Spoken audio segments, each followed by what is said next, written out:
अस्सलामुअलैकुम स्टूडेंट्स, कैसे हैं आप सब। उम्मीद करती हूँ खैरियत से होंगे। आज का मेरा तीसरा लेक्चर है chapter 6 second year chemistry, organic chemistry. इसके अंदर एक सवाल और इम्पॉर्टेंट है, आइसोमेरिज्म एंड इट्स टाइप्स। मैं आज उसकी एक्सप्लेनेशन देने जा रही हूँ।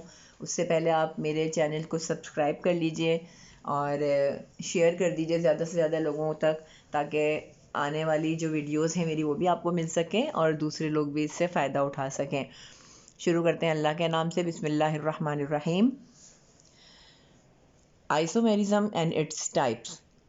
डेफिनेशन है इसकी, compound having same molecules for molecular formula but different structure formula. Same molecular formula but different structural formula are called isomerism.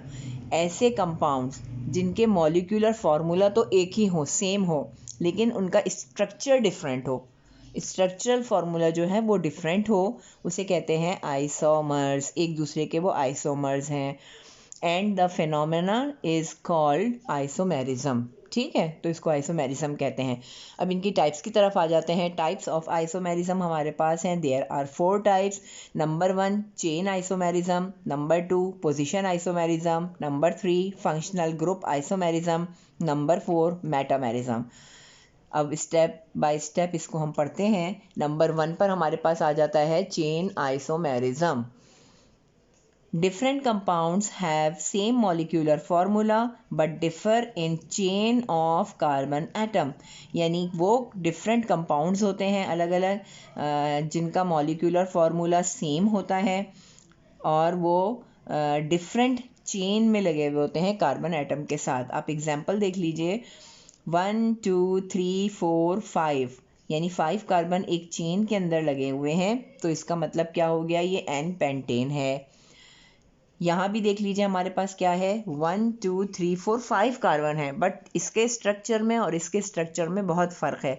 ये स्ट्रक्चर है 5 कार्बन वाला, लेकिन स्ट्रेट चेन है, तो इसको हमने स्ट्रेट में हमने कह दिया एन। जो स्ट्रेट चेन होती है उसको कहते हैं एन, और कितने कार्बन है, 5 कार्बन है, इसलिए पेंटेन। तो एन पेंटेन इसको कह दिया हमने, इसका नाम देखें आप अलग हो गया।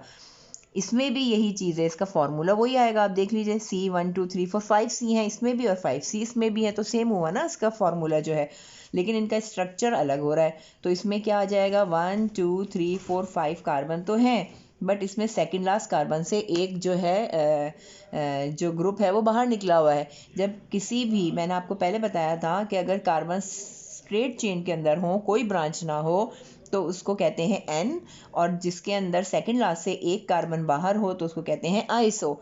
तो यहाँ पूरी 5 के 5 एक चेन में मौजूद है, तो ये एन पेंटेन हो गया। और यहाँ क्या हो गया, यहाँ एक जो है वो बाहर है, तो हमारे पास 1 2 3 4 हो 5 हो गया, तो हम क्या कह देंगे, इसको आइसो पेंटेन कह देंगे। तो ये हमारे पास चेन आइसोमेरिज्म की एक एग्जाम्पल है जी। दूसरे नंबर पे हमारे पास आ जाता है position isomerism. Have same molecular formula but differ in the position of functional group. इसमें क्या होता है कि आपको पता है सेम मॉलिक्यूलर फार्मूला तो होता ही है आइसोमर्स में, तो सेम मॉलिक्यूलर फार्मूला तो है, लेकिन डिफरेंट किस चीज़ में होता है, ये पोजीशंस में डिफरेंट होता है। पीछे वाला जो हमने पढ़ा था वो किस में डिफरेंट था, उसकी जो स्ट्रक्चर, उसमें जो कार्बन चेन थी वो अलग बाहर निकली हुई थी। ठीक है, इसके अंदर क्या है फ़र्क, इसमें फ़र्क ये है कि फंक्शनल ग्रुप जो है उसकी पोजीशन चेंज हो जाएगी। तो यहाँ देख लें, इसकी एग्जांपल से आपको ज़्यादा बेहतर समझ में आ जाएगा। ये देखिए आप, सी सी सी और ओ एच, आपके पास 1 2 3 सी हैं और आपके पास लगा हुआ है अल्कोहल ग्रुप इसके साथ अटैच है। ओ एच का मतलब होता है ये अल्कोहल ग्रुप इसके साथ अटैच है, तो एक ही चेन में है तो एन हो गया। 3 कार्बन है तो प्रोपाइल हो गया, और ओ एच लगा हुआ है तो अल्कोहल हो गया, एन प्रोपाइल अल्कोहल हो गया ये। ठीक है, इसी को दूसरा हम कहेंगे कि नंबर 1 पे लगा हुआ है ये ओ एच, तो 1 ओ एच 1, और ये है प्रोप और ऑल प्रोपानॉल, 1 प्रोपानॉल, दोनों नाम इसी के आ जाएंगे। इसके अंदर क्या हो रहा है आप देख लीजिए, इसके अंदर भी 1 2 3 कार्बन है, इसमें भी 1 2 3 कार्बन है। इसमें यहाँ नंबर 1 पर ओ एच ग्रुप निकला हुआ है, यहाँ नंबर 2 के ऊपर ओ एच ग्रुप निकला हुआ है, तो इसका नाम बदल गया ना। फिर अब आप देखिए, सेकेंड लास्ट कार्बन से जब निकलता है तो उसको हम आइसो पढ़ते हैं, तो यहाँ भी आइसो प्रोपाइल अल्कोहल आ गया। ठीक है। यहाँ N प्रोपाइल अल्कोहल था क्योंकि एक चेन में था, यहाँ सेकेंड लास्ट से एक बाहर है तो आइसोप्रोपाइल अल्कोहल है। इसके अलावा 2 प्रोपानॉल भी कह सकते हैं। यहाँ पोजीशन नंबर 1 पे लगा हुआ था तो इसको हमने 1 प्रोपानॉल कह दिया। यहाँ पोजीशन नंबर 2 पे लगा हुआ है तो 2 प्रोपानॉल। इसका मतलब ये हुआ कि पोजीशन आइसोमर्स वो होते हैं जिनमें फंक्शनल ग्रुप की पोजीशंस चेंज होती रहती है। नंबर 3 पर हम आ जाते हैं, functional group isomers, isomerism, which have same molecular formula but different functional group, जिसके अंदर जो है मॉलिक्यूलर फार्मूला तो सेम होता है, बस जो है डिफरेंट फंक्शनल ग्रुप इसमें मौजूद होते हैं। एग्जांपल है इसकी प्रोपानॉल।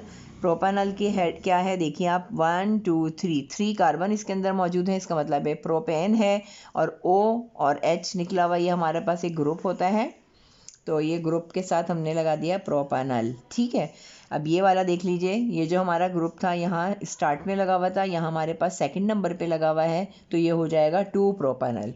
यहाँ 1 लिख सकते थे 1 प्रोपानॉल, लेकिन 1 लिखें या ना लिख लें ज़रूरत नहीं होती 1 नंबर लिखने की। प्रोपानॉल आएगा तो ये अंडरस्टूड है कि ये 1 नंबर पर ही है, तो 1 प्रोपानॉल हो जाएगा ये, और ये हो जाएगा 2 प्रोपानॉल। आप देख लीजिए फंक्शनल ग्रुप अलग अलग हैं दोनों में, लेकिन कार्बन की जो तादाद है वो सब में सेम है।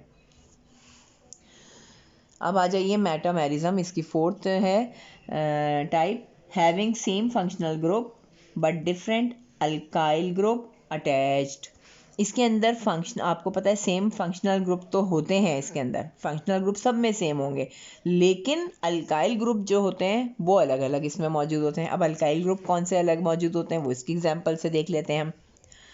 CH3 CH2O CH2 CH3, ये देखिए बीच में आपके पास एक अलग आ गया, आपके पास एक में फंक्शनल अल्काइल ग्रुप अलग आ गया। अल्काइल ग्रुप कौन सा है ये हमारा ईथर है, तो यहाँ लिख दिया di ethyl ether, di ethyl ether.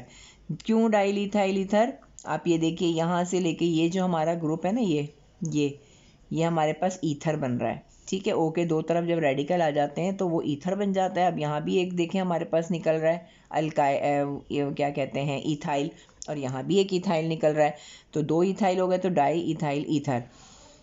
दूसरी एग्जांपल इसकी देख लीजिए, यही सेम चीज़ है हमारे पास, लेकिन ये ओ के जगह हमने यहाँ इधर बदल दी है, तो यहाँ क्या आ गई है इसकी मीथाइल तो है इसमें ये लगा हुआ, देखें ये मीथाइल लगा हुआ है। चेन हम यहाँ से काउंट करेंगे अब, क्योंकि यहाँ तो बीच में ओ आ गया है तो हम काउंट कर ही नहीं सकते, तो हमने यहाँ लगा दिया है मीथाइल, ये वाला मीथाइल यहाँ लगा दिया, और ये एक ही चेन के अंदर हमारे पास कार्बन आ रहे हैं तो N हो गया। मैंने कहा था जब सिंगल एक ही चेन हो तो N आ जाता है, और 1 2 3 कार्बन है तो प्रोपाइल, और ये ईथर हमारे पास पहले से मौजूद है, तो ये हमारे पास नाम बन गया मीथाइल N प्रोपाइल ईथर। और यहाँ क्या हो रहा है हमारे पास, यहाँ भी देखें तीनों में सेम चीज़ है। ठीक है, C ये हमारे पास ईथर है, ईथर के साथ हमारे पास क्या लगा हुआ है, सेकंड लास्ट कार्बन से एक चेन बाहर है, तो हम क्या लिख देंगे इसको, मीथाइल तो है ये। ठीक है, मीथाइल है ये। अब एक जब बाहर होता है तो उसको कहते हैं आइसो, हमने पहले भी पढ़ चुके हैं कि सेकंड लास्ट से एक बाहर हो तो उसे कहते हैं आइसो, तो आइसो, और 3 कार्बन है तो प्रोपाइल और ईथर, तो मीथाइल ये वाला, आइसोप्रोपाइल ईथर। तो ये हमारे पास इसके डिफरेंट टाइप्स हैं आइसोमर्स की। ये सवाल भी बहुत इंपॉर्टेंट सवाल है, और आप 10 ईयर उठा कर देखिएगा, बार बार ये सवाल पूछा गया है। उम्मीद करती हूँ आपको समझ में आया होगा, नहीं कुछ समझ में आया तो कमेंट सेक्शन में आप मुझसे पूछ सकते हैं, और बिल्कुल इसी पैटर्न से इसको फॉलो कीजिएगा तो अल्लाह ताला आपकी मदद फरमाएंगे, और इंशाल्लाह आपका पेपर बहुत अच्छे से हो जाएगा और ये सवाल आप पूरी तरह अटैम्प्ट कर पाएंगे। ठीक है, दुआ में याद रखिएगा। अल्लाह हाफिज़।